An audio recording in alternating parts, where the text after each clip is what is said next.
चलो डन। यार देखो, लास्ट क्लास में हमने अपना एक टाइप का प्रोजेक्टाइल मोशन कर लिया था, हॉरिजॉन्टल प्रोजेक्टाइल मोशन। अब हमें दूसरा वाला डिस्कस करना था जो हम ऑलरेडी स्टार्ट कर चुके थे, लेकिन पहले उसको रिकॉल करके ही फिर आगे बढ़ेंगे। और दूसरा वाला कौन सा था?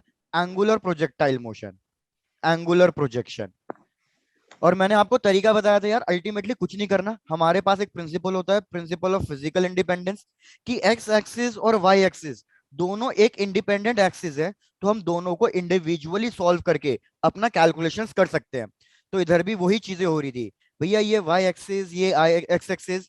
हमने पार्टिकल को थ्रो किया था किसी एक वेलोसिटी यू से किसी एक एंगल थीटा पे। तो फटाफट मेरे को रिकॉल करा देना, क्या क्या चीजें हो रही हैं अलोंग दी एक्स एक्सिस और क्या क्या चीजें हो रही है अलोंग दी वाई एक्सिस। जैसे कि सबसे पहले डिस्कस करो इनिशियल वेलोसिटी। मेरे को बताओ what is the initial velocity along the x axis and initial velocity along the Y axis.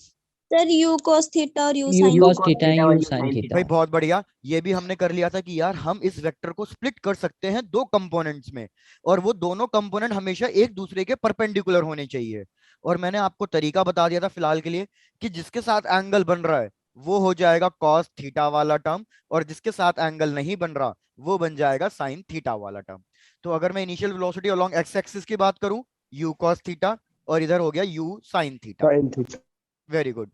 Similarly मेरे को बताओ what is the acceleration along the x axis and what is the acceleration along the y axis. Sir zero और minus zero and minus y में minus भाई बहुत बढ़िया, x axis में कोई फोर्स नहीं लग रहा तो एक्सेलरेशन जीरो, वाई एक्सिस में ग्रेविटी नीचे की तरफ पुल कर रही है तो माइनस जी। फिर ऊपर से यार अगर हम बात करेंगे displacement along the x axis और displacement along the Y axis, तो एक्स एक्सिस में तो ये बॉल कुछ ना कुछ दूर जाके गिरेगी, तो ये डिस्प्लेसमेंट हमारा कहलाएगा रेंज, जिसको हम डिनोट करेंगे आर से। लेकिन displacement along the Y axis zero. Zero, sir zero. क्योंकि जितनी हाइट से थ्रो किया वो उतनी ही हाइट पे वापस आ गया।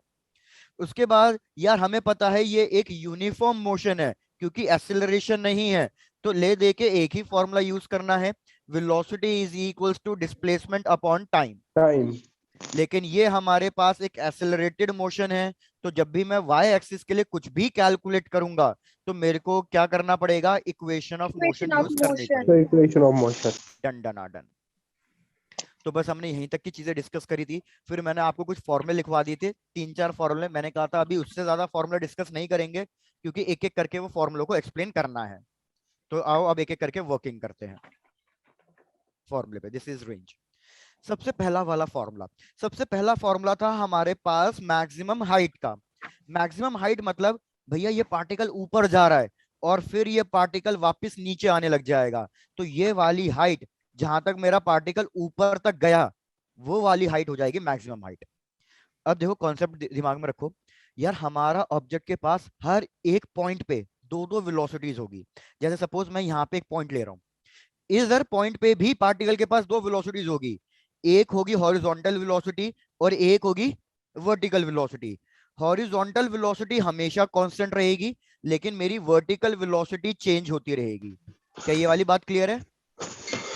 Yes sir. डन। तो मेरे को बताओ मैक्सिमम हाइट पे, मैक्सिमम हाइट पे भी पार्टिकल के पास कितनी वेलोसिटीज होगी?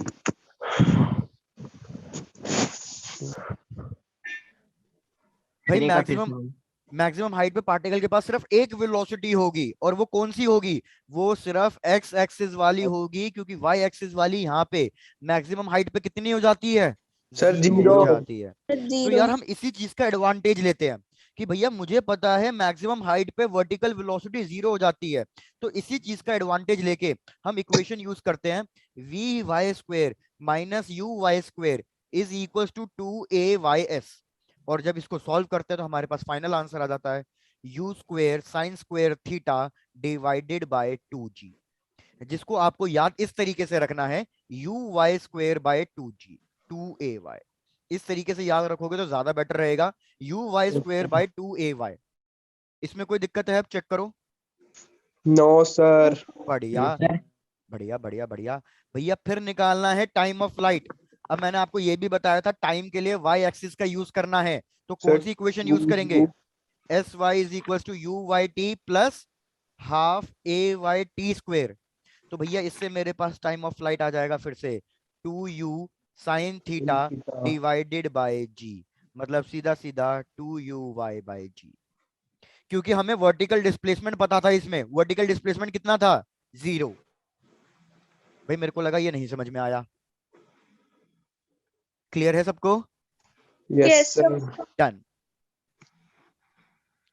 टाइम ऑफ फ्लाइट आ गया, मैक्सिमम हाइट आ गया, अब बाकी सारे फॉर्मूले इन्हीं फॉर्मूलों से आ जाएंगे। भैया रेंज, रेंज है क्या बेसिकली, रेंज है हॉरिजॉन्टल डिस्प्लेसमेंट। तो मैं लिखूंगा horizontal velocity into time. Horizontal velocity है मेरे पास u cos थीटा, टाइम की वैल्यू है मेरे पास 2u sin theta by g। तो एक फॉर्मूला तो आइडेंटिटी लग जाएगी, ये क्या आइडेंटिटी लगेगी, u square sine 2 theta by g। भैया नॉन मेडिकल वाला स्टूडेंट हो, साइन 2 थीटा की आइडेंटिटी तो पता ही होगी है भैया। सर साइन 2 थीटा 2 कितना sin होता है, theta cos theta. Very good, 2 sin theta into cos theta. तो बस उसी को रिप्लेस किया है। और मैंने कहा था यार एक और फॉर्मूला याद रखो, कौन सा फॉर्मूला, भैया u cos थीटा है ux, u sin थीटा है मेरे पास uy, 2 as it is divided by g। तो UI 2ux into uy by g। अगर अब चीजें यहां तक क्लियर हैं तो पहले देख लो, अब फोर्थ वाला फॉर्मूला आप खुद ही डिराइव करके दोगे एक तरीके से। भाई कोई दिक्कत? No, sir. डन। फोर्थ वाला फॉर्मूले पे आ जाओ। फोर्थ वाला फॉर्मूला है हमारे पास वेलोसिटी एट एनी इंस्टेंट। और मैंने तुम्हें अभी बताया कि किसी भी एक इंस्टेंट पे, किसी भी एक पोजीशन पे हमारे पार्टिकल के पास दो वेलोसिटीज होगी। एक होगी एक्स डायरेक्शन में जो कांस्टेंट रहेगी, लेकिन वाई डायरेक्शन वाली कांस्टेंट नहीं होती। तो इसको तो कैलकुलेट करना पड़ेगा। टाइम को टी ही रहने देना, इसको चेंज मत करना। वी एक्स और वी वाई के बीच में एंगल कितना होगा, भैया होगा 90 डिग्री। एंगल 90 डिग्री, तो मेरे को रिजल्टेंट निकाल के बताओ कि भैया वी नेट कितना आएगा। तो मैंने आपको बताए रखा है जब भी हमारे पास एंगल 90 डिग्री होता है तो हमारे पास बच जाता है सिर्फ a square plus b square, 2ab cos थीटा वाला टर्म कट जाता है। याद आई ये वाली बात? Yes sir. डन है। भैया अगर किसी को याद ना हो तो बोल देना, फिर मैं रिकॉल करा दूंगा, ऐसे कोई बड़ी बात नहीं है। तो 2ab cos थीटा वाला टर्म कट गया, हमारे पास बचा बस ए स्क्वायर और बी स्क्वायर। ए स्क्वायर की वैल्यू रखो, बी स्क्वायर की वैल्यू रख दो, और मेरे को बताओ फाइनल आंसर कितना लिखूं वी नेट का। चलो वी एक्स की जगह तो u cos theta as it is ही आएगा, बस मेरे को वी वाई की जगह बता दो, वी वाई की जगह क्या लिखूं मैं। भैया u वाई कितना था, u साइन थीटा माइनस ए वाई की वैल्यू माइनस दी थी इसलिए मैंने माइनस साइन पहले लगा दिया, और इनटू टाइम टी। बस ये हो गया हमारे पास फोर्थ फॉर्मूला। चेक करो, कोई डाउट है तो पूछो अब। सर फिर बता दो। फिर बताना है कौन से वाले स्टेप से, सिर्फ ये वाले लास्ट वाले स्टेप ना। Yes sir. डन। लास्ट वाले स्टेप में मैंने क्या किया है, बस वी एक्स और वी वाई की वैल्यू रख दी है। वी एक्स की वैल्यू हमारे पास फिक्स है u cos थीटा, उसमें कोई बदलाव नहीं है, कोई चेंजेस नहीं है। बचा वी वाई, तो वी वाई यहां कैलकुलेट करता हूं। वी वाई का फॉर्मूला क्या था, u y plus a y t. तो अपने पीछे से देखो यू वाई हमने क्या करा, यू वाई की वैल्यू हमने कितनी रखी है, यू साइन थीटा रखी है। तो भैया यू वाई की value u sine theta. A y की वैल्यू चेक करो पीछे स्लाइड्स में, भैया ए वाई की वैल्यू माइनस जी थी। बचा टाइम, टाइम को एज इट इज, बस इस वी वाई की वैल्यू मैंने यहाँ पे सब्स्टिट्यूट करी है और कुछ नहीं किया। और यहाँ पे भी लिख देता हूँ 2ab cos थीटा वाला टर्म, उसको हमने जीरो कर दिया है बिकॉज एंगल इज 90 डिग्री और cos 90 जीरो।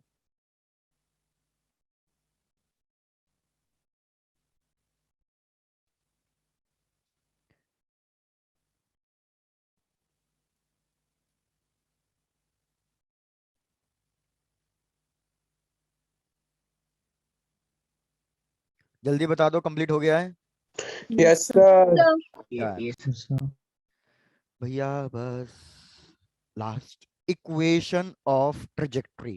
ट्रेजेक्ट्री का मतलब क्या होता है भाई, what is the meaning of trajectory? Trajectory का मतलब होता है पाथ, कि अगर मैंने किसी एक पार्टिकल को एंगल पे फेंका है तो वो किस तरीके से पाथ फॉलो करेगा, क्या वो स्ट्रेट जाएगा या कर्व जाएगा, पैराबोलिक जाएगा या कैसा जाएगा। तो अगर मैं पाथ फाइंड करना चाहूं तो उसको हम कहते हैं ट्रेजेक्ट्री।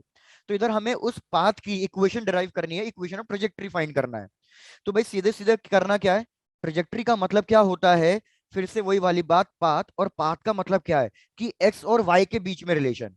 जैसे फॉर एग्जाम्पल, भैया नॉन मेडिकल वाले स्टूडेंट हो बहुत इजीली समझ जाओगे।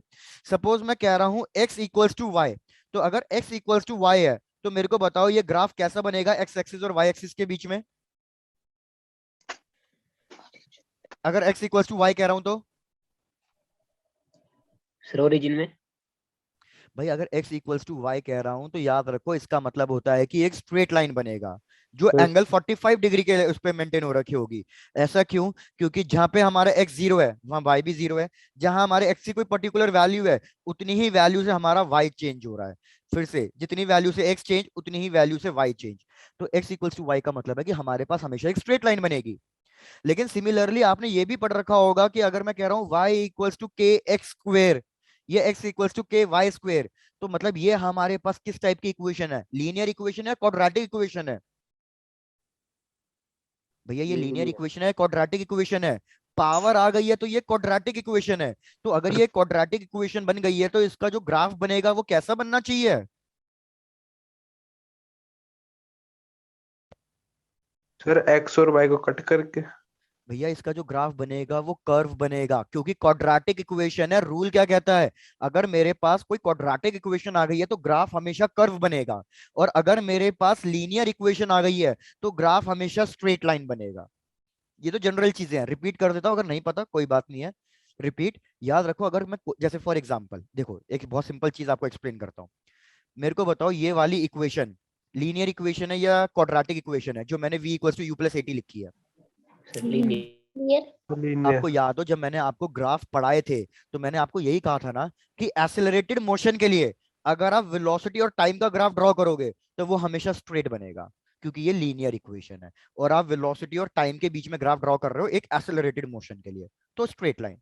वेरएस अगर मैं दूसरी इक्वेशन लिख रहा हूं s equals to u t plus half a t square, तो बताओ ये लीनियर इक्वेशन है या क्वाड्रेटिक इक्वेशन है? क्वाड्रेटिक। ये क्वाड्रेटिक इक्वेशन है। तो मैंने आपको कहा था कि जब भी आप पोजीशन टाइम का ग्राफ ड्रॉ करोगे एक एक्सेलरेटेड मोशन के लिए तो फिर ये हमेशा एक कर्व आएगा। इस कर्व का मतलब है वेलोसिटी इंक्रीज होना, वेरस दूसरे कर्व का मतलब क्या था? वेलोसिटी डिक्रीज होना। इससे ये चीज याद आ गई? Yes done. तो भैया मैं आपको यही कह रहा हूँ इक्वेशन ऑफ ट्रेजेक्टरी का मतलब क्या है। इक्वेशन ऑफ ट्रेजेक्टरी का मतलब है कि मेरे को ये रिलेशंस फाइंड करने हैं y और x के बीच में। अगर मेरे पास x और y के बीच में रिलेशन मिल गया तो मैं चेक करूंगा कि जो मेरी इक्वेशन आ रही है वो लीनियर है या क्वाड्रेटिक है। अगर मेरी x और y के रिलेशन लीनियर आ गया तो मैं कहूंगा कि भैया स्ट्रेट ग्राफ मिलेगा, मतलब मेरा पार्टिकल स्ट्रेट जा रहा है जहां पे भी जा रहा है। वेरस y इक्वल्स टू अगर मेरे पास कुछ ना कुछ क्वाड्रेटिक इक्वेशन आ रही है तो इससे मेरे को ये पता चल जाएगा कि भाई डेफिनेटली जो मेरा पार्टिकल है, जो ऑब्जेक्ट है, वो स्ट्रेट पाथ में तो नहीं जा रहा, वो कहीं ना कहीं कर्व, कहीं ना कहीं एक पैराबोलिक बना रहा है। इतना समझ में आ गया है अब? Yes sir. Very good. भैया फिर से बोल रहा हूँ कुछ भी डाउट रहे हो तो पूछ लिया करना, ये नहीं कि इसको पेंडिंग में छोड़ दो। तो इक्वेशन ऑफ ट्रेजेक्टरी का मतलब क्या है फिर से यहां लिख देता हूं, relation between x axis and y axis. तो ये इक्वेशन याद रखनी है अब आपको। Formula y equals to x tan theta minus of half g x square divided by 2u square cos square theta. तो अब मेरे को चेक करके बताओ ये एक लीनियर इक्वेशन है या क्वाड्रेटिक इक्वेशन है? Quadratic. Sir quadratic equation. Very good भैया, ये एक क्वाड्रेटिक इक्वेशन बन रही है। तो डेफिनेटली जब मैं किसी एक पार्टिकल को एंगल पे फेंक रहा हूं तो वो स्ट्रेट जाएगा या कोई पैराबोलिक पाथ लेगा? तो भैया वो एक पैराबोलिक पाथ लेगा। इससे ये चीज प्रूव होती है। इसलिए हम हमेशा डायग्राम इस तरीके से ड्रॉ करते हैं, क्योंकि हमें इक्वेशन से पहले से ही पता था कि वो पैराबोलिक पाथ लेगा। हाँ बोलो क्या डाउट आया? Yes sir. डन। यस अब ये वाली इक्वेशन जो मैंने लिखी है ये वाली इक्वेशन यूज होगी लेकिन बहुत कम यूज होगी। एक दूसरी इक्वेशन है, इसी को मॉडिफाई करूंगा बस थोड़ा सा। एक इक्वेशन हमें मिल जाएगी और वो थोड़ी सी ज्यादा इंपॉर्टेंट है।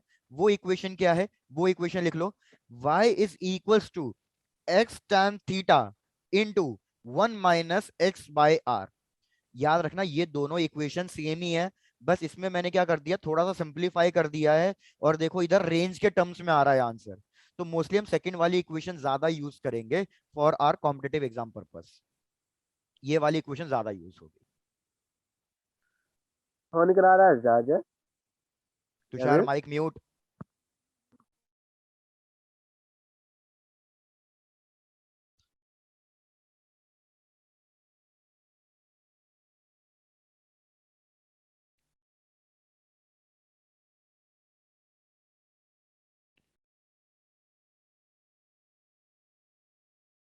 मानसी चेक करो, कोई डाउट? No, sir. बढ़िया। अभिमन्यु? Yes sir. ठीक है, डन। चलो भाई, अब देखो नेक्स्ट काम आपको क्या करना है। अब ये सब चीजें आप भी कैलकुलेट करोगे। सबसे पहला फॉर्मूला क्या करो, मैंने आपको रेंज का फॉर्मूला दे दिया, मैंने आपको मैक्सिमम हाइट का फॉर्मूला दे दिया। रेंज और मैक्सिमम हाइट इन दोनों को डिवाइड कर दो और मेरे को रेंज और मैक्सिमम हाइट के बीच में एक रिलेशन बता दो क्या आ रहा है।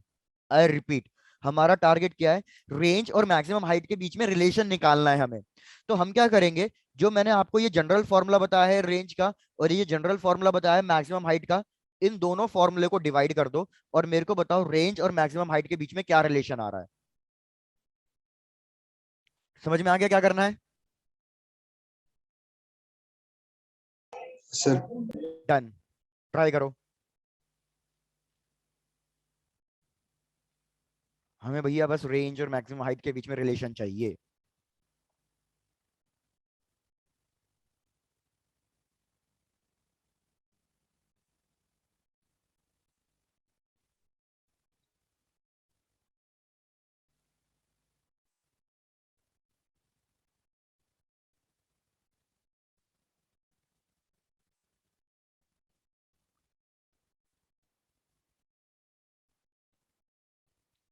भाई सब लोग ट्राई करना है, कोई खाली नहीं बैठेगा। बस रेंज और मैक्सिमम हाइट को डिवाइड करना है। किसी को अगर पीछे फॉर्मूला दिखाना है तो पीछे फॉर्मूला फिर से दिखा दूंगा।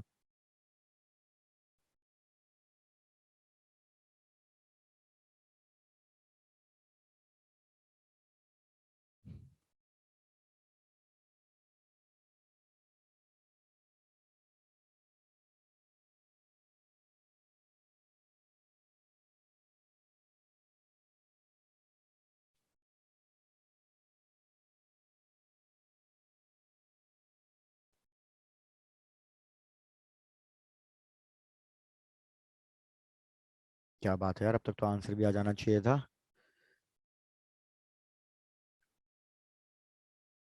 Okay Harsh, Harsh u y की वैल्यू भी रख दो, ए वाई यू एक्स इन सबकी वैल्यू रख के फाइनल बताओ। चलो भाई सब लोग चेक करना क्या आंसर यही आ रहा है या नहीं।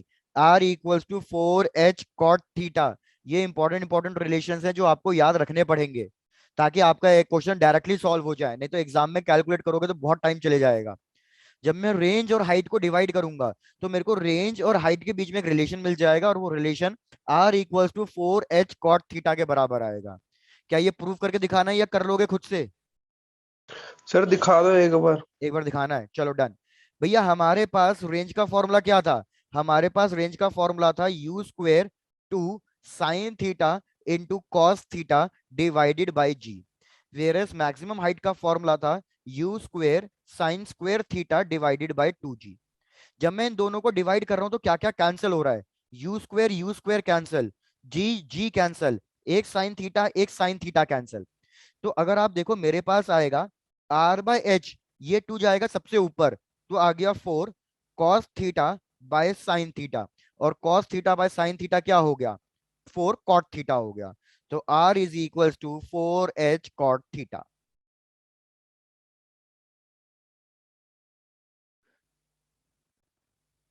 अब थोड़ा इसको जल्दी कंप्लीट करो फिर नेक्स्ट पे बढ़ते हैं। हो गया सर। हो गया, चलो भाई थोड़ा एक्टिव हो जाओ सारे लोग। डन। यार देखो अब हमें चीजें कैलकुलेट करनी है फॉर कॉम्प्लीमेंट्री एंगल्स। याद रखो ये बहुत इंपॉर्टेंट है ये भी, for complementary angles. Complementary angles का मतलब क्या है कि अगर मैं एक एंगल को थीटा ले रहा हूं तो दूसरे एंगल को कितना लेना पड़ेगा? 90 माइनस थीटा। यार अगर आप एक चीज नोटिस करो, हमारा जो रेंज है वो किस पे डिपेंड कर रहा है? हमारी जो रेंज है वो साइन 2 थीटा पे डिपेंड कर रही है। तो अगर हमारी रेंज साइन 2 थीटा पे डिपेंड कर रही है तो क्या आप मेरे को ये बता सकते हो कि मेरे को मैक्सिमम रेंज कब मिलेगी? भैया मेरे को मैक्सिमम रेंज तब मिलेगी जब मेरे पास साइन 2 थीटा की वैल्यू क्या होगी, मैक्सिमम होगी। साइन की मैक्सिमम वैल्यू कौन से एंगल पे होती है भैया, साइन की मैक्सिमम वैल्यू 1 होती है, और वो कौन से एंगल पे होती है, वो 90 डिग्री पे होती है। 90 डिग्री। तो 2 थीटा की वैल्यू अगर 90 है तो थीटा की वैल्यू कितनी होगी, 45 डिग्री होगी। तो आपको याद क्या रखना है, जब भी आप 45 डिग्री के एंगल पे कोई चीज को फेंकोगे तो वो सबसे ज्यादा रेंज देगी, मतलब उस केस में बॉल सबसे ज्यादा दूर जाके गिरेगी। रिपीट कर देता हूं भैया, क्वेश्चन अगर आपको कभी भी बोले मैक्सिमम रेंज, तो याद रखना मैक्सिमम रेंज हमेशा आपको मिलेगी 45 डिग्री के एंगल पे। और अगर मैं एंगल 45 डिग्री सब्स्टिट्यूट करूं तो मैक्सिमम रेंज का क्या फॉर्मूला मिल जाएगा, मैक्सिमम रेंज का फॉर्मूला बनेगा बस u square by 2g, sorry u square by g, my mistake. क्योंकि भैया बस मैंने साइन 2 थीटा की वैल्यू 1 रख दी तो हमारे पास बचेगा u square by g. Check करो क्या इसमें भी कोई दिक्कत, डन। बस भाई याद रखो, जब आप एंगल रख रहे हो थीटा और रख रहे हो 90 माइनस थीटा, तो उन दोनों केसेस में हमारे पास ये वैल्यू सेम आएगी। जैसे कैलकुलेट करके दिखा देता हूं, नहीं तो बाद में कंफ्यूजन होगी। भैया सपोज मैंने R1 निकाला कितने एंगल पे, थीटा एंगल पे, तो मेरे पास R1 की वैल्यू हो जाएगी 2 u square sine theta into cos theta divided by g. अब मैं निकाल रहा हूं दूसरे वाले एंगल पे 90 माइनस थीटा के एंगल पे, तो मेरे पास R2 हो जाएगा 2 u square sine 90 minus theta into cos 90 minus theta divided by g. Sine 90 minus theta कितना होता है भाई, sine 90 minus theta cos theta, similarly cos 90 minus theta sine theta. तो मतलब यार जब आप R1 और R2 को डिवाइड करोगे तो ये दोनों टर्म एग्जैक्टली सेम आ रहे हैं, क्योंकि ये कन्वर्ट हो रहा है कॉस में और ये कन्वर्ट हो रहा है साइन में, दोनों टर्म सेम आ रहे हैं। तो हमारे पास इन दोनों का रेशियो 1 आएगा। मतलब जब भी मैं कॉम्प्लीमेंट्री एंगल्स पे बॉल्स को फेंकूंगा तो वो हमेशा सेम डिस्टेंस पे जाके गिरेंगी। जैसे ग्राफ में समझाने की कोशिश कर रहा हूँ, चेक करना ये चीज समझ में आई है या नहीं आई है। भाई सपोज मैंने एक बॉल को फेंका 30 डिग्री के एंगल पे, तो 30 डिग्री के एंगल पे फेंक रहा हूं तो सपोज वो कहीं ना कहीं यहां जाके गिरेगी। कब, जब मैं इसको 30 डिग्री के एंगल पे फेंक रहा हूँ। सिमिलरली अगर मैं कोई दूसरी बॉल ले रहा हूं जिसको मैं 60 डिग्री के एंगल पे फेंक रहा हूं, तो वो ऊंचाई पे तो जाएगी, मतलब ज्यादा हाइट तो कवर करेगी, लेकिन अल्टीमेटली वो गिरेगी सेम जगह पे, क्योंकि ये दोनों हो गए हैं कॉम्प्लीमेंट्री एंगल्स, और कॉम्प्लीमेंट्री एंगल्स पे हमारी रेंज की वैल्यू सेम आती है। वेरेज अगर मैं किसी बॉल को 45 डिग्री के एंगल पे फेंक रहा हूं तो उस केस में वो क्या करेगी, वो सबसे दूर जाके गिरेगी, बिकॉज 45 डिग्री के एंगल पे हमेशा रेंज मैक्सिमम होता है। चेक करो ग्राफ से ये चीज क्लियर हो गई या नहीं हुई, यस सर। डन, सर बढ़िया। ऐसे 2-3 रिलेशन अब मैं डायरेक्टली लिख रहा हूं, आप बाद में अपने आप एज अ होमवर्क उन रिलेशंस को चेक करोगे कि वो रिलेशन सही आए हैं या नहीं आए हैं। अब मैं डायरेक्टली रिलेशंस लिख रहा हूं। तो नेक्स्ट रिलेशन देखो, नेक्स्ट रिलेशन है वही सेम कॉम्प्लीमेंट्री एंगल्स के लिए, T1 मतलब टाइम ऑफ फ्लाइट, और T2। तो याद रखो जब आप इन दोनों का रेशियो लोगे for theta and 90 minus theta, तो ये रिलेशन याद रखना, it will always come equals to tan theta के बराबर। Whereas next relation maximum height का, कि एक बार मैंने 30 डिग्री के एंगल पे फेंका, एक बार 60 डिग्री के एंगल पे फेंका, तो अगर मैं मैक्सिमम हाइट का रेशियो पूछूं निकालने के लिए तो आप डायरेक्टली यूज करोगे tan स्क्वायर थीटा। बस इतने रिलेशन से आपका काम चल जाएगा। अब मैंने सारे फॉर्मूले लिखवा दिए हैं आपको एंगुलर प्रोजेक्शन के। पहले तो यहां तक सारे फॉर्मूले एक बार चेक कर लो, कोई डाउट है तो पूछ लो, और इनको बिल्कुल मेमोराइज कर लो कि भैया हाँ सारे फॉर्मूले समझ में आए हैं या नहीं आए हैं। स्टार्टिंग से कर रहा हूं। सबसे पहला फॉर्मूला हमने करा मैक्सिमम हाइट का, u square sine square theta by 2g। Time of flight का 2u sine theta by g. Range के मैंने आपको 2-3 फॉर्मूले बता दिए, 2u you x by g, या फिर u square sine 2 theta by g. Velocity at any instant का formula root of u square cos square theta plus u sine theta minus g t का होल स्क्वायर। उसके बाद equation of trajectory की 2 equations, एक ये वाली इक्वेशन जो सबसे कम यूज होगी, और एक ये वाली इक्वेशन जिसको हम सबसे ज्यादा यूज करके चलेंगे।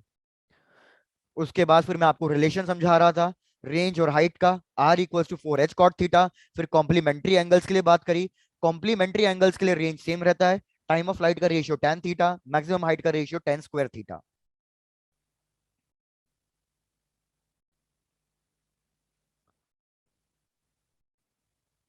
अब बोलो तो इसी बात पे क्वेश्चन दे दूं? Yes, sir. डन। भाई क्वेश्चन बिल्कुल सिंपल है कि एक बैट्समैन ने बॉल को हिट किया है, कितनी वेलोसिटी से हिट किया है? 30 मीटर पर सेकंड की वेलोसिटी से हिट किया है, और वो बॉल एंगल पे जा रही है। कितने एंगल पे जा रही है? 30 डिग्री के एंगल पे जा रही है। तो मेरे को इनिशियल वेलोसिटी गिवन है 30 मीटर पर सेकंड, एंगल गिवन है कितने एंगल पे बॉल को हिट हुआ है, दैट इज 30 डिग्री। आपको क्या क्या कैलकुलेट करना है? फर्स्ट पार्ट, आपको कैलकुलेट करना है टाइम ऑफ एसेंट। याद है टाइम ऑफ एसेंट क्या हुआ करता था? U upon G. वो तो लेकिन मोशन इन 1D में हुआ करता था। टाइम ऑफ एसेंट का मतलब था time taken to reach the maximum height. अब मैं आपको एक चीज बता देता हूं, आप इस केस में u बाई जी यूज नहीं कर सकते हो, क्योंकि u by g motion in 1D में हुआ करता था। तो इस केस में आप क्या फॉर्मूला यूज करोगे? आप अपने आप देखो। दूसरा, आपको कैलकुलेट करना है मैक्सिमम हाइट, और तीसरा आपको कैलकुलेट करनी है रेंज। ये तीन चीजें कैलकुलेट करनी है, तो try to calculate time of ascent, maximum height, range. Initial velocity दे रखी है, इनिशियल एंगल दे रखा है, सब कुछ गिवन था क्वेश्चन में।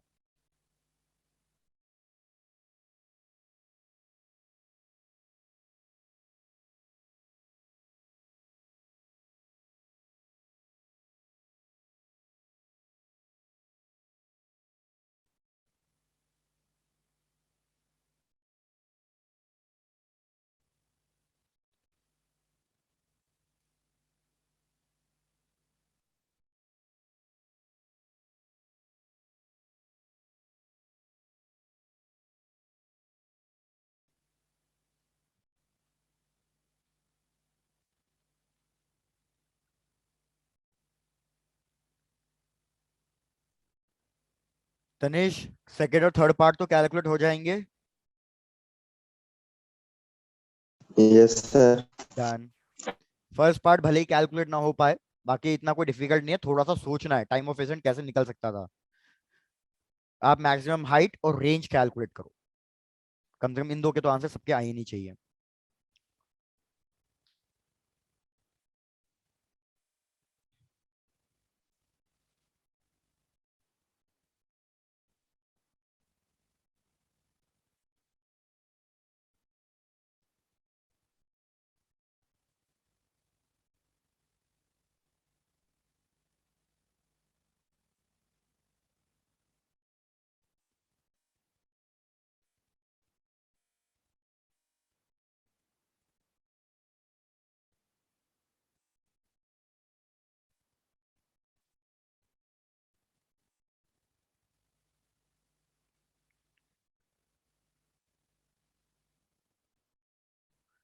भाई बच्चे बड़ा स्लो हैं, अब तक तो आंसर आ जाते।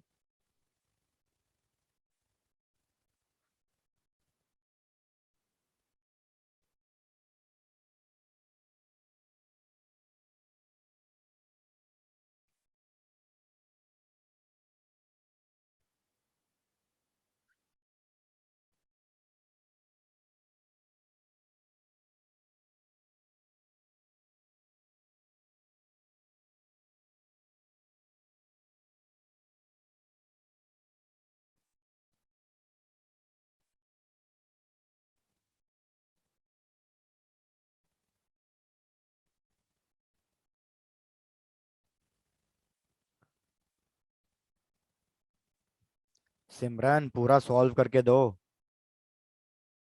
अंजना आप कह रहे हो मैक्सिमम हाइट इज अप्रोक्सीमेटली। यार आप सब लोग ग्रेविटी की वैल्यू कितनी ले रहे हो? सर 10। ठीक है, डन।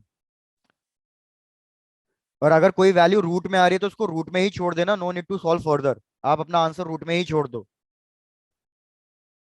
अंजना शायद से आपने रूट की वैल्यू रखी है। बाकी अंजना आप फिर से अपनी कैलकुलेशन चेक करो, मैक्सिमम हाइट सही नहीं आ रही है।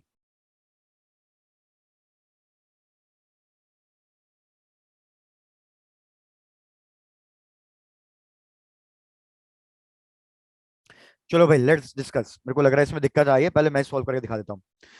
टाइम ऑफ एसेंट के बारे में बिल्कुल लास्ट में बात करेंगे।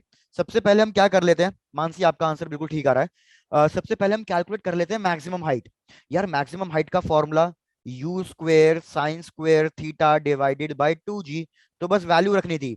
यू स्क्वेयर मतलब 30 × 30, साइन स्क्वेयर थीटा, साइन 30 होता है हाफ, हाफ का स्क्वेयर, तो हाफ का स्क्वेयर करूंगा तो आ जाएगा 1/4, 2, और ये ग्रेविटी की वैल्यू 10। तो भैया 10 और ये कटा, और ये हो गया 15, 15 × 3 45, 45/4 विच इज 11.25। देखो यार इतनी जल्दी तो आ गया आंसर, क्या दिक्कत आ रही थी इसमें। फिर कैलकुलेट करते हैं मैक्सिमम रेंज। अगर मतलब रेंज, मैक्सिमम रेंज नहीं सॉरी रेंज। अब रेंज कैलकुलेट करनी है तो आपके पास बहुत सारे फॉर्मूले थे। रेंज और हाइट के बीच का रिलेशन वाला फॉर्मूला भी यूज कर सकते थे आप अगर चाहते थे, नहीं तो कुछ और फॉर्मूला भी यूज कर सकते थे आप। तो भैया इधर जो आपका मन करा वो वाला फॉर्मूला यूज करो। मैं फिलहाल इससे यूज कर देता हूं जिससे आपको जल्दी लगे कि हाँ भैया जल्दी कैलकुलेट हो सकता है। यू स्क्वायर की वैल्यू 30 × 30 साइन 2 थीटा, मतलब हो गया साइन 60 डिग्री।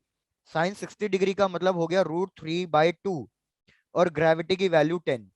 तो ये कटा ये कटा ये हुआ, तो हमारे पास आ जाएगा आंसर डायरेक्टली 45√3।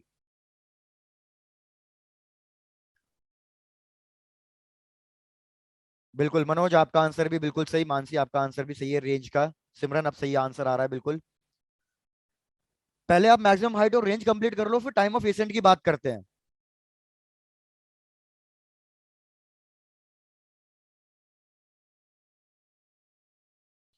जैसे सबका हाइट और रेंज कंप्लीट हो जाए पहले बता देना, फिर टाइम ऑफ एसेंट पे आते हैं।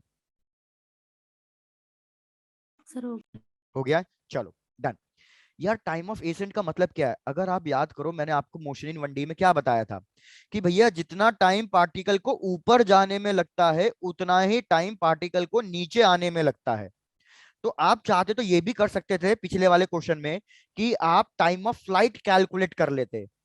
तो अगर मैं टाइम ऑफ फ्लाइट कैलकुलेट करूंगा तो 2 × u की वैल्यू 30, साइन 30 डिग्री हाफ, और इंटू ग्रेविटी की वैल्यू। तो मेरे पास टाइम ऑफ फ्लाइट आता 3 सेकेंड्स। अगर टाइम ऑफ फ्लाइट 3 सेकेंड्स आ रहा है तो टाइम ऑफ एसेंट कितना आएगा, इसका हाफ, दैट इज 1.5 सेकेंड्स। क्योंकि अगर टोटल टाइम 3 है तो मतलब जितना टाइम ऊपर जाने में लगा होगा उतना ही टाइम नीचे आने में भी लगेगा। ये चीज हर उसके लिए वैलिड है, प्रोजेक्टाइल के लिए भी, मोशन इन 1D के लिए भी। एक मेथड तो ये था। दूसरा मेथड आप क्या कर सकते थे, यार आपको पता है मैं मैक्सिमम हाइट के बारे में पूछ रहा हूं, तो मैक्सिमम हाइट पे आपको पता है फाइनल वर्टिकल वेलोसिटी कितनी होती है, 0 होती है।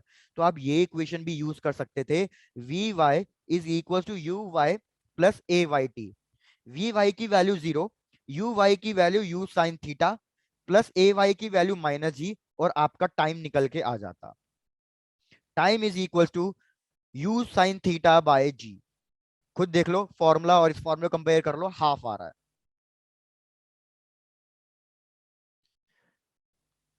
अगर ये भी याद नहीं तो तीसरी चीज, भैया बॉल का मैंने आपको बताया जब भी हम टाइम के बारे में बात करेंगे तो मेरे को वेलोसिटी का कौन सा कंपोनेंट लेना है, वर्टिकल कंपोनेंट लेना है। तो टाइम हमेशा याद रखना u/y/g, जो आप अपना वो वाला फॉर्मूला देख रहे थे टाइम ऑफ एसेंट वाला, u/g, तो इधर u/y/g होना चाहिए, which is again same thing, u sine theta by g. चाहे जिस मर्जी मेथड से आपको याद हो जाए समझ में आ जाए वो वाला मेथड देख लो।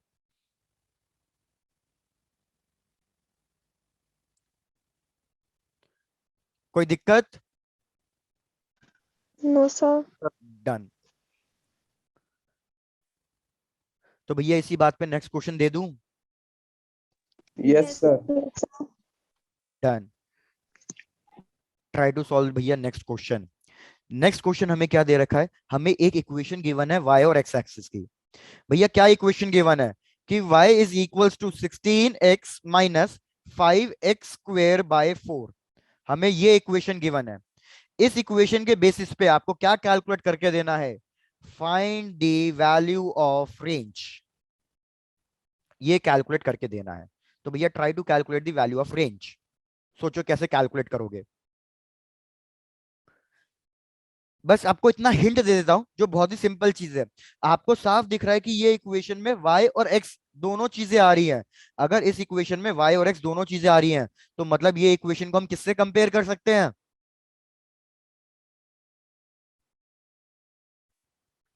भैया बिल्कुल ध्यान नहीं है।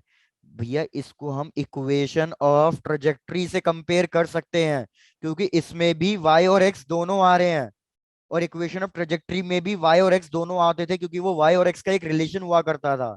तो use equation of trajectory and try to calculate the range. चलो इतना तो ट्राई करो कम से कम।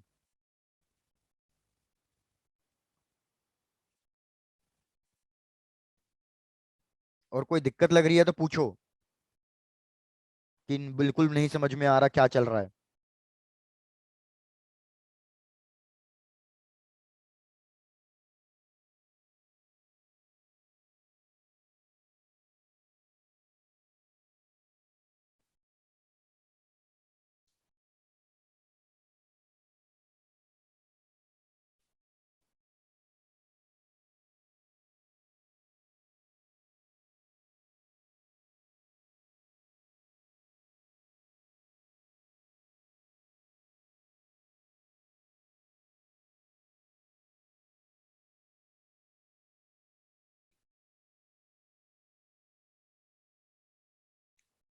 अविनाश चेक करके बताओ कोई दिक्कत है इसमें, मतलब समझ में आ रहा है क्या क्या करना है इस क्वेश्चन में? नो सर, बता दो। बताना है। डन। अविनाश मैंने क्या कहा, हमें ये इक्वेशन गिवन है पार्टिकल के मोशन की, कि भैया हमारा एक पार्टिकल है जिसकी y की वैल्यू और x की वैल्यू एक दूसरे पे रिलेटेड है, और मेरे को बस इस इक्वेशन की हेल्प से रेंज फाइंड करनी है।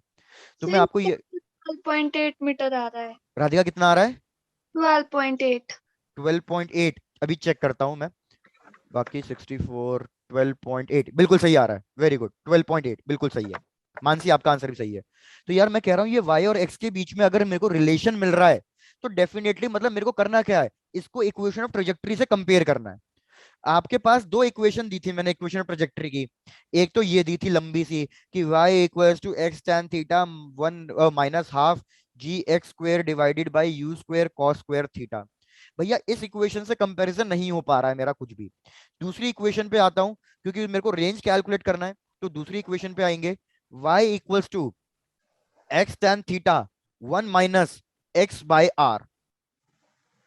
तो यार इधर भी वो ही करना है आपको। बस अब सोचो क्या इस मतलब इस वाले क्वेश्चन को और इस वाली इक्वेशन को कैसे सिमिलर बनाऊं, ये सोचो आप कि कैसे सिमिलर बनाओगे। तो भैया सिमिलर बनाने का तरीका, y equals to 16x common ले लो। 16x कॉमन लोगे तो इधर आ जाएगा 1, 1 आ रहा है बिल्कुल ठीक हो गया। माइनस इधर सिर्फ x बचना चाहिए, तो इधर बचेगा सिर्फ x डिवाइडेड बाय, लेकिन ऊपर 5 भी था, तो ऊपर 5 करने के लिए क्या कर दो, क्या मैं इसको 1/5 लिख सकता हूँ? Yes sir. डिनोमिनेटर में 1/5 लिखूंगा तो अल्टीमेटली न्यूमरेटर में ही जाएगा। अब नीचे है 4, लेकिन मैंने 16x पहले से कॉमन ले लिया, तो नीचे आ जाएगा 16 इंटू 4। बस इतनी सी कहानी थी। तो अब मेरे को देख के बताओ, नीचे डिनोमिनेटर में रेंज होना चाहिए, तो ये रेंज कितना आ रहा है? डिनोमिनेटर को अगर कंपेयर करूंगा तो रेंज आ रहा है मेरे पास 16 इंटू 4 64, 64/5, और 64/5 होता है 12.8। बस इतना सा काम करना था। चेक करो अब ये क्वेश्चन क्लियर हुआ या नहीं हुआ।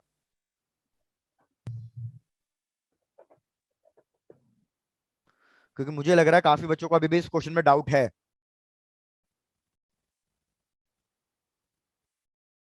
सर जो हमने ऊपर वाले स्टेप में वैल्यू पुट की थी उसको नहीं सॉल्व करना बाद में?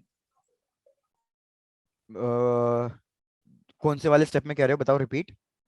Sir y is equal to 16x। इस वाले में यस सर। नहीं, हमें कुछ भी नहीं करना। मेरे को बस इस इक्वेशन को इस इक्वेशन से सिमिलर प्रूव करना था, ये मेरा क्वेश्चन है।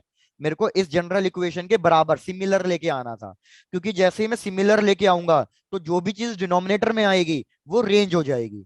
तो बस मैंने इन दोनों इक्वेशन को सेम बनाने के लिए क्या किया, 16x कॉमन ले लिया, तो बचा 1, सेम आ रहा है। ऊपर बचा x, ये भी सेम आ रहा है। अब ये 5 के साथ क्या किया, इस 5 को डिनोमिनेटर में पहुंचा दिया। फिर इधर 4 था लेकिन 16 कॉमन लिया है, तो 16 इंटू 4 हो जाएगा। तो मैंने इस इक्वेशन को सेम बना के रेंज निकाल लिया है। सिमरन चेक करो क्या रिपीट करना है मेरे को? सर हो गया। हो गया, डन। Yes, sir. तो भैया अगर सबको क्लियर है तो नेक्स्ट क्वेश्चन दे दूं जल्दी Yes, थोड़ा। sir. Yes, Yes, चलो sir. डन भैया, नेक्स्ट हाँ। क्वेश्चन ट्राई करो। चलो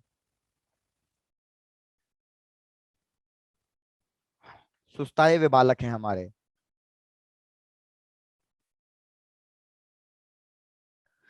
भैया क्वेश्चन ने क्या कहा है?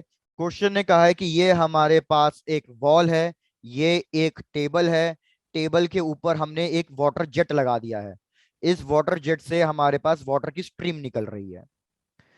टेबल सरफेस को आप एक्स एक्सिस मान सकते हो और इस वाले पॉइंट को आप कंसीडर कर सकते हो 0,0 मतलब ओरिजिन मान सकते हो। तो ऊपर वाली एक्सिस हो जाएगी वाई एक्सिस और ये वाली एक्सिस चल रही है हमारी एक्स एक्सिस। वाटर स्ट्रीम जो निकल रही है वो कितनी वेलोसिटी से निकल रही है? वो √10 मीटर पर सेकंड की वेलोसिटी से निकल रही है। कितने एंगल पे निकल रही है? वो 45 डिग्री के एंगल पे निकल रही है। भैया इस कोऑर्डिनेट को ले लो -x,0। हमें क्वेश्चन में इस -x के कोऑर्डिनेट गिवन है कि ये जेट जो मैंने लगाया है ये कितनी दूरी पे लगाया है अपनी वॉल से। तो पहला पार्ट, क्वेश्चन में दो पार्ट्स हैं। पहला पार्ट वो कह रहा है कि भैया इस x की वैल्यू को ½ मीटर से ले लो, और दूसरा पार्ट कह रहा है कि भैया इस x की वैल्यू को आप 1 मीटर ले लो, 1 मीटर। तो आपको बताना है कि ये वाटर स्ट्रीम इस वॉल को कौन से पॉइंट पे हिट करेगी, आपको ये बताना है। क्या क्वेश्चन समझ में आया या रिपीट करूं? सर मेरे हिसाब रिपीट। से रिपीट Sir, करना है। repeat. बिल्कुल सही, बिल्कुल सही। भैया ये समझ लो कि मेरे हाथ में बॉल है और मेरे सामने बिल्कुल एक दीवार है, ठीक है। मैंने क्या किया, अपने हाथ से बॉल ली और अपने दीवार की तरफ फेंक दी। मुझे क्या बताना है कि ये जो बॉल मैं थ्रो कर रहा हूं ये बॉल को कितनी हाइट पे जाके हिट करेगी, मेरे को ये बताना है। क्या समझ में आ गया? Yes sir. डन। तो यहाँ पे क्वेश्चन एक बार लास्ट बार रिपीट कर रहा हूँ, चेक कर लेना। भैया मैं जहां पे वॉल स्टार्ट हो रही है वो ओरिजिन पॉइंट है। मैं वॉल से कितनी दूर खड़ा हूं? मैं वॉल से -x डिस्टेंस पे खड़ा हूं। और पहले पार्ट में ये x डिस्टेंस कितना दे रखा है? ½ मीटर दे रखा है। तो मतलब मैं अपनी दीवार से ½ मीटर दूर खड़ा हूं। मैंने एक बॉल को फेंका, कितनी स्पीड से फेंका? √10 मीटर पर सेकंड की स्पीड से फेंका। कितने एंगल पे फेंका? 45 डिग्री के एंगल पे फेंका। तो बस मेरे को यह बताना है कि ये बॉल दीवार को कौन से पॉइंट पे हिट करेगी, मेरे को इस y की वैल्यू निकालनी है। यार क्वेश्चन में देखते ही समझ में आ जाना चाहिए कि आपको क्या करना है बेसिकली। अगर मैं आपको x की वैल्यू दे रहा हूं और मैं आपसे y की वैल्यू पूछ रहा हूं तो मतलब मेरे को कुछ ना कुछ x और y का रिलेशन यूज करना है। और x और y का रिलेशन मतलब आपको कौन सा फॉर्मूला यूज करना है? x और y का relation, sir Equation of rigid. Very good, equation of trajectory. तो भैया बस इक्वेशन ऑफ ट्रेजेक्ट्री यूज करो, उसमें y कैलकुलेट करना है, x की वैल्यू गिवन है, tan थीटा की वैल्यू गिवन है, बाकी जो वैल्यू बची वो कैलकुलेट करके चेक करो y की वैल्यू कितनी आ रही है। बस यही क्वेश्चन खत्म।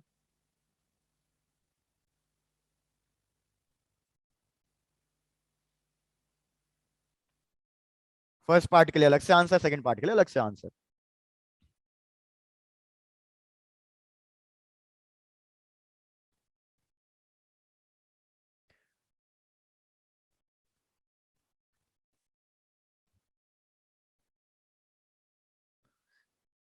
तो फटाफट 2 मिनट के अंदर ये क्वेश्चन सॉल्व करो and give me a time please.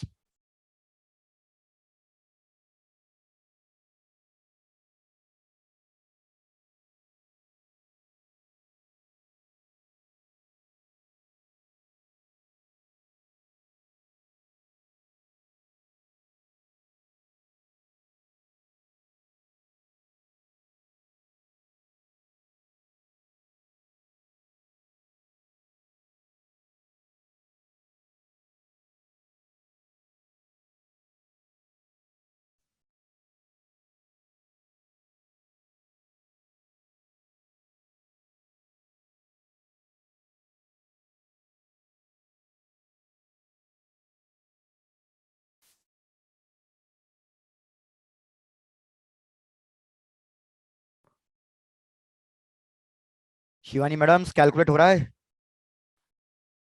Yes sir. Okay.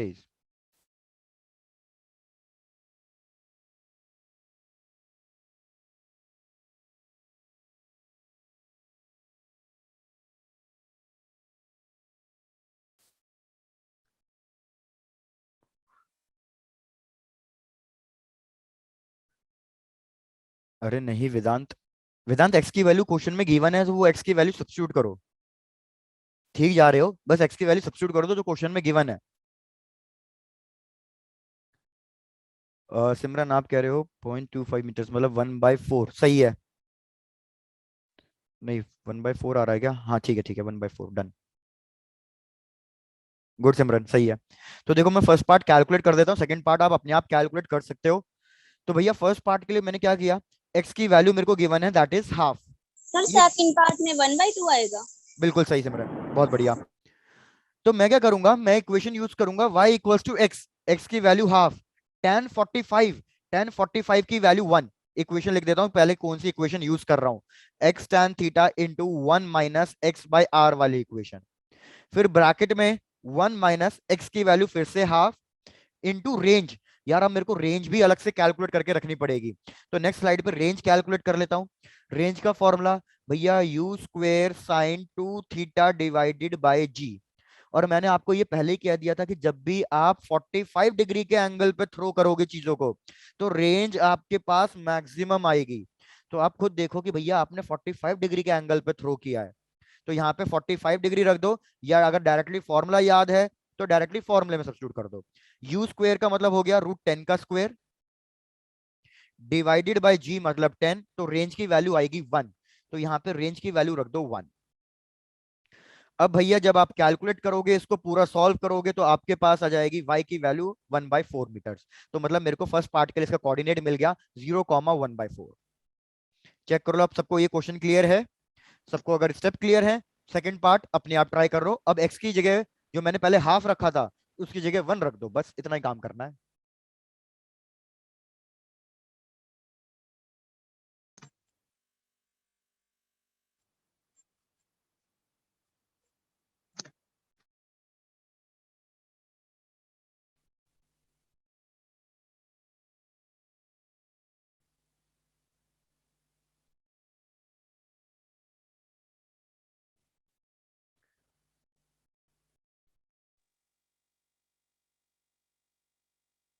Sir आगे करवा दो। आगे करा दें, चलो डन। 9/10 नहीं हर्ष, 9/10 सही नहीं है यार। भैया सेकंड पार्ट का आंसर फटाफट देख लो। y इक्वल्स टू एक्स की वैल्यू 1, tan थीटा की वैल्यू 1 इंटू 1 माइनस, और ये कितना होगा x की वैल्यू 1, रेंज की वैल्यू थोड़ी चेंज होगी, रेंज की वैल्यू भी 1, 1/1 ये तो, सॉरी मैंने कुछ गलत लिख दिया क्या? 1/2 आएगा। 1/2 तो आएगा, मैंने कहाँ गलती करी है ये बता दो बस। एक्स की वैल्यू 1, tan थीटा की वैल्यू 1, 1 माइनस एक्स की वैल्यू फिर से 1, और रेंज की वैल्यू दैट इज ऑल्सो 1। तो हमारे पास भैया आंसर y की वैल्यू 0 आ रही है।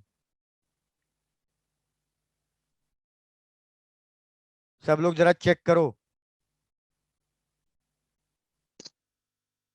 यस सर यही आ रही है। बिल्कुल y की वैल्यू 0 आ रही होगी, y की वैल्यू 0 आने का मतलब क्या है कि भैया हमारी बॉल बिल्कुल ओरिजिन पे आके गिर रही है।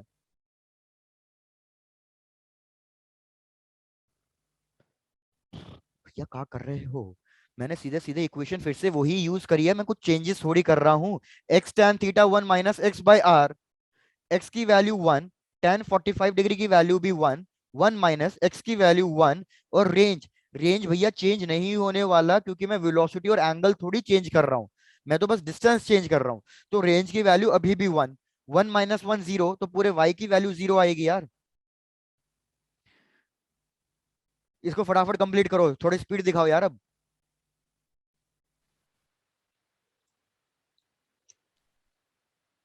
चलो नेक्स्ट क्वेश्चन, नेक्स्ट क्वेश्चन भी सेम कॉन्सेप्ट पे है, बस एनालाइज कर लेना क्या हो रहा है। भाई क्वेश्चन कह रहा है कि हमारे पास एक टावर गिवन है, ये एक टावर है जिसकी हाइट है कुछ ना कुछ h। हमने बॉल इस टावर के लेफ्ट हैंड साइड से फेंकी है, और वो बॉल बस इस टावर को जस्ट टच करके दूसरी साइड जाके गिर रही है। ये हमारा क्वेश्चन है। हमें ये वाला डिस्टेंस गिवन है कि ये डिस्टेंस जो है टावर के लेफ्ट हैंड साइड वाला distance, this distance is a, और हमें टावर के राइट हैंड साइड वाला डिस्टेंस गिवन है कि टावर के राइट हैंड साइड वाला डिस्टेंस है b। बस हमें यही इंफॉर्मेशन गिवन है। इस इंफॉर्मेशन के बेसिस पे आपको क्या कैलकुलेट करके देना है, आपको height of the tower calculate करके देनी है। चेक करो ये चीज समझ में आई या नहीं आई, क्वेश्चन क्लियर है? सर रिपीट हो। रिपीट। अंजना क्या है? टावर है, मतलब कोई एक बिल्डिंग है, मैंने बिल्डिंग के लेफ्ट हैंड साइड खड़े होके पॉइंट ए से एक बॉल को फेंका। बस यही क्वेश्चन में गिवन है कि मैं टावर से कितनी दूर खड़ा हूं जब मैंने बॉल को फेंका, ए डिस्टेंस दूर हूं। ये बॉल बस टावर को टच करके निकल रही है और फिर दूसरे राइट हैंड साइड जाके गिर रही है। अब ये टावर से कितनी दूर जाके गिर रही है? राइट हैंड साइड पे बी डिस्टेंस पे जाके गिर रही है। बस यही इंफॉर्मेशन गिवन है। इस इंफॉर्मेशन के बेसिस पे आपको ये कैलकुलेट करके बताना है what is the height of this tower. इस टावर की हाइट कैलकुलेट करके बतानी है। और एक इंफॉर्मेशन और गिवन है, सॉरी, कि ये हमने फेंका है at an angle of 45 degree. ये इंफॉर्मेशन और गिवन है बस।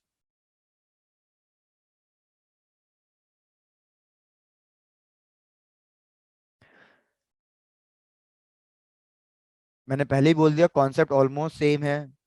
सोचो क्या करना है, हाइट ऑफ द टावर निकालनी है।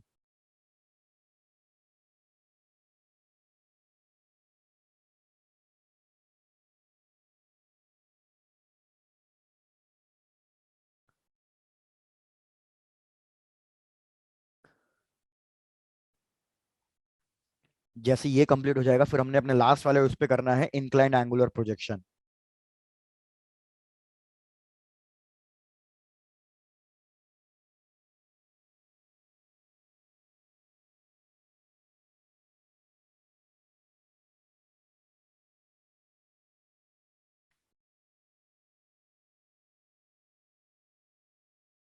यार मेरे को एक बार बताओ, आपको क्वेश्चन में क्या क्या गिवन है? एक मिनट, किसी ने आंसर भी भेजा है, नहीं सिमरन, चलो देखो मैं ही सॉल्व करा रहा हूँ, इधर ध्यान दो। यार बेसिकली अगर आप एक चीज नोटिस करो, मेरे को इस वाले टावर के लिए एक्स कोऑर्डिनेट गिवन है। एक्स कोऑर्डिनेट कितना है इस टावर के लिए? भैया मैं ओरिजिन से कितनी दूर हूं? भैया मैं ओरिजिन से ए डिस्टेंस के दूरी पे हूं। तो मतलब मेरे को टावर के लिए एक्स कोऑर्डिनेट गिवन है।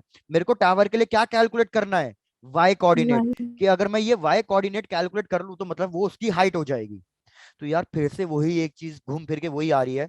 मेरे को एक्स कोऑर्डिनेट गिवन है और मेरे को वाई कोऑर्डिनेट निकालना है। अगर मैं वाई कोऑर्डिनेट निकाल लूं तो यही इसकी हाइट हो जाएगी, बस सीधी सीधी बात।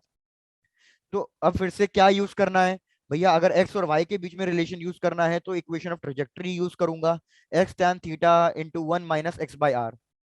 तो अगर आप एक चीज देखो, आपको सब कुछ तो गिवन है। थीटा की वैल्यू गिवन है 45 डिग्री। मेरे को बताओ रेंज की वैल्यू कितनी गिवन है क्वेश्चन में? रेंज कहां से फेंका और कितनी दूर जाके गिरा? भैया रेंज की वैल्यू गिवन है a+b। A+B।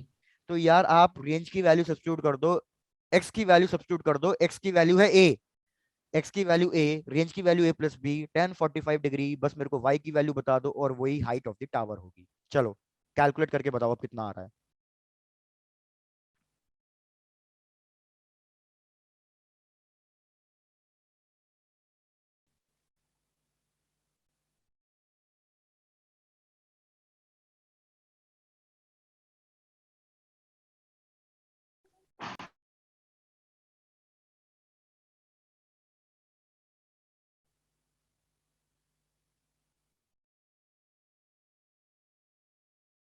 वेरी गुड वेदांत, अब आपका आंसर बिल्कुल सही है यार, वेरी गुड।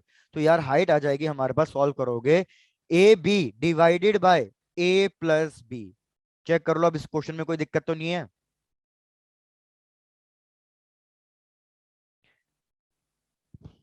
भैया बहुत डल रिस्पॉन्स दे रहे हो तुम आजकल। मनोज आप चेक करो, कामिनी आप, काव्या,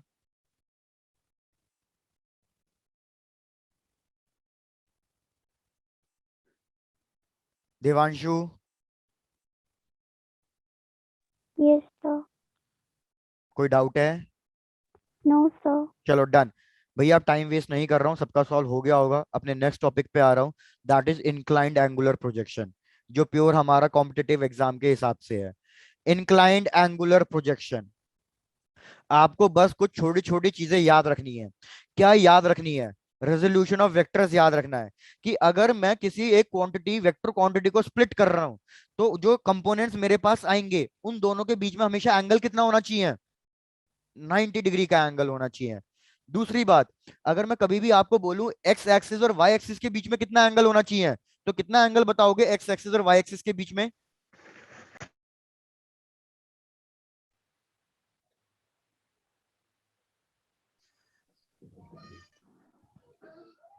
भाई क्या चाहते हो? एक्स एक्सिस और वाई एक्सिस के बीच में कितना एंगल होता है? 45 डिग्री। तो 90 डिग्री।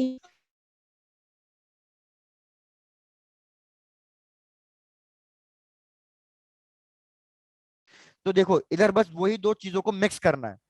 यार मैं कह रहा हूं कि ये मेरे पास एक इंक्लाइंड प्लेन है, इस इंक्लाइंड प्लेन का कुछ ना कुछ एंगल ले लो अल्फा। इस इंक्लाइंड प्लेन के बॉटम मोस्ट पॉइंट से मैंने क्या किया, किसी एक पार्टिकल को थ्रो किया, इस तरीके से थ्रो किया और वो यहां पे जाके गिर गया। कितने एंगल पे थ्रो किया? मैंने थ्रो किया इस एंगल थीटा पे। पहले अब यहां तक चेक करके बता दो, यहां तक डायग्राम में कोई डाउट तो नहीं है? No sir. No sir. बढ़िया। No sir. तो भैया हमने ये करा कि हमने एक पार्टिकल लिया, उसको एक एंगल पे थ्रो कर दिया है, और एंगल इंक्लाइन प्लेन का अल्फा, जिस एंगल पे थ्रो किया थीटा। बस आपको अब मैं फिर से क्या समझा रहा था कि यार एक्स एक्सिस और वाई एक्सिस के बीच में एंगल 90 डिग्री होना चाहिए, बस यही एक कंडीशन होती है। अब जरूरी नहीं कि एक्स एक्सिस आप हमेशा इधर ही बनाओ और वाई एक्सिस हमेशा इधर ही बनाओ। जहां आपका मन करे आप वहां पे एक्स एक्सिस बना सकते हो, और वहां जहां आपका मन करे वहां पे वाई एक्सिस बना सकते हो। तो हम क्या करेंगे, हम इस डायग्राम को थोड़ा सा टिल्ट कर देंगे। तो मैं क्या करूंगा, मैं एक्स एक्सिस ऐसे बनाऊंगा, तो डेफिनेटली मेरे को वाई एक्सिस ऐसे बनानी पड़ेगी, ताकि इन दोनों के बीच में एंगल 90 डिग्री हो जाए। बस हम यही अपना कॉन्सेप्ट यूज कर रहे हैं और कुछ नहीं कर यस रहे। सर। तो इधर मैंने क्या किया कि पहले मैं एक्स एक्सिस इधर ले रहा था, मैंने कहा अब इधर नहीं लूंगा, अब मैं एक्स एक्सिस इधर लूंगा, इंक्लाइन प्लेन के अलोंग। जो इंक्लाइन प्लेन है उसी के अलोंग मैं ये एक्स एक्सिस लूंगा। तो अगर मैंने यहाँ पे एक्स एक्सिस ली है, तो इसी के जस्ट परपेंडिकुलर आपके पास आ जाएगा वाई एक्सिस। अब देखो ये एक तरीके से बिल्कुल एंगुलर प्रोजेक्शन बन गया। नीचे वाले अगर आप डायग्राम को भूल जाओ, तो एक तरीके से ये बिल्कुल एंगुलर प्रोजेक्शन बन रहा है। तो अब एंगुलर प्रोजेक्शन का कॉन्सेप्ट लगा दो बस। क्या कॉन्सेप्ट लगेगा? सबसे पहले इस वेलोसिटी को स्प्लिट करूंगा दो पार्ट्स में। तो अगर मैं वेलोसिटी को स्प्लिट करूंगा दो पार्ट्स में, तो आपको चेक करके क्या क्या बताना है, फिर से वही वाली बातें, अलोंग एक्स एक्सिस और अलोंग वाई एक्सिस। और टेंशन मत लेना, इस वाले कॉन्सेप्ट में आपको कोई फॉर्मूला याद नहीं करना होता, कोई फॉर्मूला याद नहीं करना होता, बस आपको कॉन्सेप्ट देखना होता है। तो मेरे को बताओ, what should be the velocity along x axis and what should be the velocity along y axis? भैया इस वेलोसिटी को स्प्लिट करूंगा तो ये कितनी आएगी? u तो cos ये थीटा। हाँ वेरी गुड। इस वेलोसिटी को स्प्लिट करूंगा तो टू कितनी आएगी? Sine sine theta. बहुत बढ़िया। अब इधर ध्यान दो, यार हमारी जो ग्रेविटी है, ये मैं आपको पढ़ा भी चुका हूं, हमारी जो ग्रेविटी है वो हमेशा वर्टिकल डाउनवर्ड्स डायरेक्शन में लगती है। लेकिन अब ये वर्टिकल डाउनवर्ड्स डायरेक्शन ना तो एक्स एक्सिस है ना तो वाई एक्सिस है, क्योंकि एक्स एक्सिस तो मैंने इधर बना दी और वाई एक्सिस मैंने इधर बना दी। तो ना तो ये एक्स एक्सिस के अलोंग आई, ना तो ये वाई एक्सिस के अलोंग आई। तो हम क्या करेंगे, हम इस ग्रेविटी को, एक्सीलरेशन को भी दो पार्ट्स में स्प्लिट कर देंगे, क्योंकि ये भी भैया एक वेक्टर क्वांटिटी है। और अगर आपको याद हो, मैंने आपको बताया था ये वाला एंगल और ये वाला एंगल हमेशा सेम होता है। तो मेरे को बताओ, जो ये वाई एक्सिस के बिल्कुल, ये वाई एक्सिस के जो बिल्कुल उल्टी आ रही है, इस तरफ आ रही है, डाउनवर्ड्स आ रही है, ये कितनी हो जाएगी? जी कॉस ठीक। अल्फा। अल्फा क्योंकि अल इंक्लाइन प्लेन वाला एंगल है। तो अब मैं एक्सीलरेशन अलोंग वाई एक्सिस लिखूंगा तो लिखूंगा माइनस जी कॉस अल्फा। सिमिलरली आप देखो एक्स एक्सिस के अपोजिट भी डी साइन अल्फा। तो अब की बार आपके एक्स एक्सिस में एक्सीलरेशन जीरो नहीं है, अब की बार आपके एक्स एक्सिस में भी एक्सीलरेशन है। तो अब की बार अगर मैं एक्स एक्सिस में कुछ कैलकुलेट करूंगा, तो यहाँ पे भी इक्वेशन ऑफ मोशन यूज करूंगा, और अगर वाई एक्सिस में कुछ कैलकुलेट करूंगा, तो यहाँ पे भी equation of motion he use करूंगा। बस आपको इतना ही याद रखना था और कुछ याद नहीं रखना। बाकी ज्यादा ज्यादा चाहो तो ये याद रख लो कि एस वाई जीरो है, क्योंकि जितनी हाइट से फेंका उतनी ही हाइट पे जाके बॉल गिर रही है। एक्स एक्सिस के ऊपर से फेंक रहा था, एक्स एक्सिस पे ही आके बॉल गिरी है। बस इतना याद रखना है तो रख लो।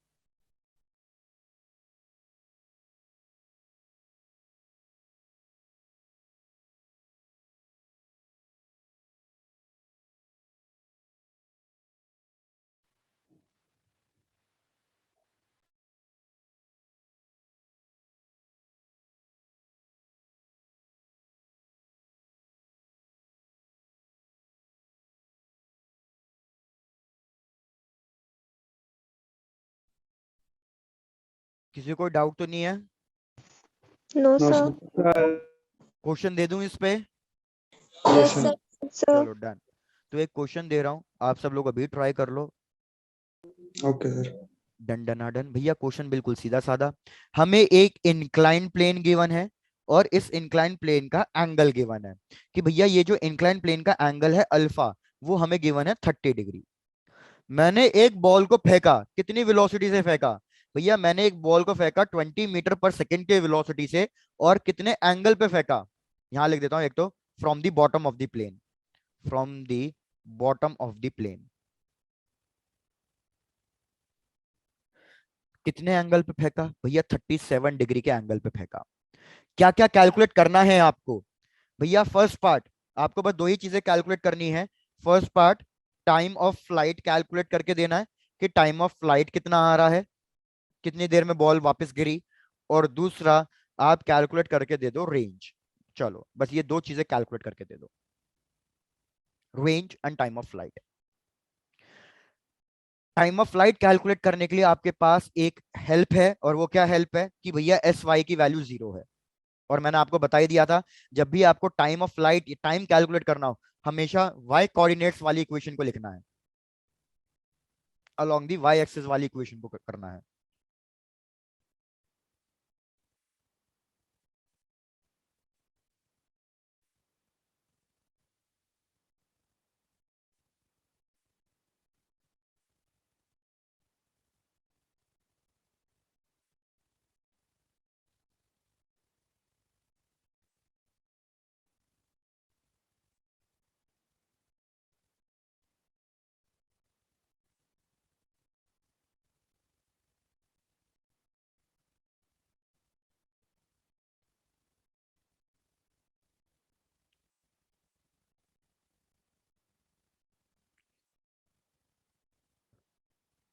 टू आ रहा है, चेक करेंगे वेदांत। वेदांत डायरेक्टली वो वाला फॉर्मूला तो यूज नहीं कर दिया ना, 2u sin θ/g, वो वाला फॉर्मूला मत यूज कर देना। मैंने कहा फॉर्मूले अलग चलेंगे, इसमें कोई फॉर्मूला हम डिराइव नहीं करेंगे, कुछ नहीं करेंगे, इक्वेशन ही करेंगे। हाँ तो भैया वेदांत फिर तो गलत आ रहा है, आपने गलती कर दी है। भैया इक्वेशन यूज होगी s y is equals to u y t plus half a y t square. Incline plane वाला क्वेश्चन है, तो यू वाई की वैल्यू देखो क्या है, यू साइन थीटा, थीटा मतलब जितने एंगल पे मैंने थ्रो किया है। एक्सीलरेशन की वैल्यू अब की बार माइनस जी नहीं है, माइनस जी कॉस अल्फा है। अल्फा मतलब वो वाला एंगल जिसपे मैं जो इंक्लाइन प्लेन का एंगल है। तो इस हिसाब से वैल्यू को सब्स्टिट्यूट करके कैलकुलेट करना है। अगर एक क्वाड्रेटिक इक्वेशन बन रही है तो इक्वेशन बना के छोड़ देना, कोई दिक्कत नहीं। अगर सिंपल बन रहा है तो सॉल्व करना, नहीं तो मत सॉल्व करना आप आगे।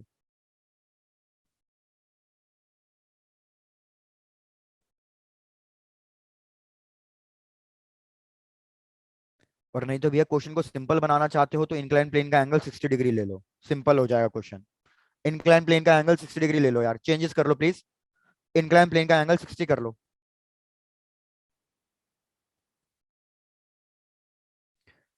तो यू वाई की वैल्यू हो जाएगी यू साइन 60 डिग्री, यू की वैल्यू 20, साइन 60 डिग्री की वैल्यू कितनी है?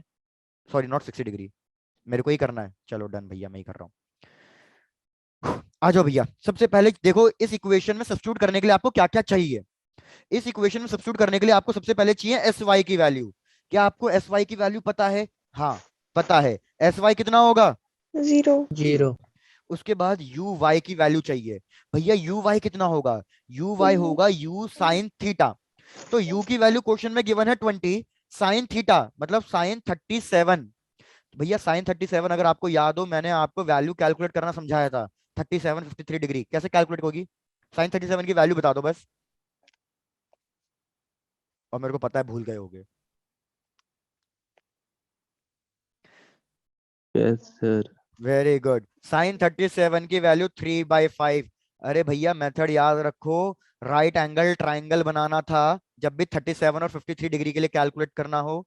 बेस की वैल्यू 3 4 5, 3 के अपोजिट वाला एंगल 37, 4 के अपोजिट वाला एंगल 53। तो साइन 37 परपेंडिकुलर अपॉन हाइपोटेन्यूज 3/5, तो ये कितना हो जाएगा? हमारे पास आएगी 12 मीटर पर सेकेंड। यू वाई की वैल्यू मिल गई, एस वाई की वैल्यू मिल गई। अब चाहिए ए वाई की वैल्यू। ए वाई की वैल्यू थी -g cos अल्फा, तो -10 और ये क्या cos 60 degree, 60 cos 60 degree half, तो ये हो जाएगी 5 मीटर पर सेकेंड स्क्वायर। सारी वैल्यूज मिल गई हैं भैया, अब सब्स्टिट्यूट करने का काम रह गया बस। तो आओ सब्स्टिट्यूट करते हैं और कैलकुलेट करते हैं। भैया एस वाई की वैल्यू 0, यू वाई की वैल्यू 12, टाइम कैलकुलेट करना है माइनस हाफ, एक्सीलरेशन की वैल्यू हमने कैलकुलेट कर ली थी, हाफ आई थी, और टाइम का स्क्वायर कैलकुलेट करना है। अब मैंने कहा था इस इक्वेशन को सिंप्लीफाई कर लो, देख लो क्या हो रहा है। तो ये हो जाएगा हमारे पास 0 equals to 24t minus 5t square. तो 5t इज इक्वल्स टू 24, तो t की वैल्यू 24/5। देख लो जो भी आंसर आ रहा हो। क्या आंसर आ रहा है? 4.8। 4 point. चेक कर लो, अगर मैंने कोई गलती करी हो तो मेरे को बता देना।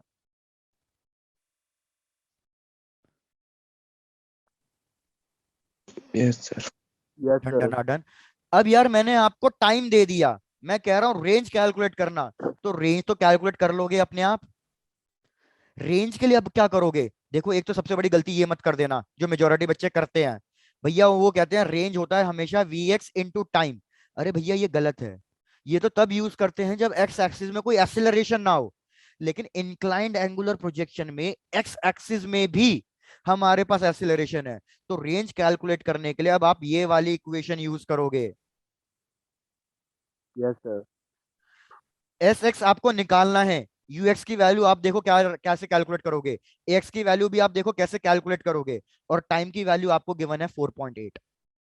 अगर आप थोड़ा सा कैलकुलेशन सिंपल बनाना चाहते हो तो मैं सजेस्ट करूंगा, अगर आप 5 लेना चाहते हो इस वैल्यू को तो 5 लेके सॉल्व कर देना, कोई बात नहीं, फिलहाल के लिए 5 लेके सॉल्व कर देना।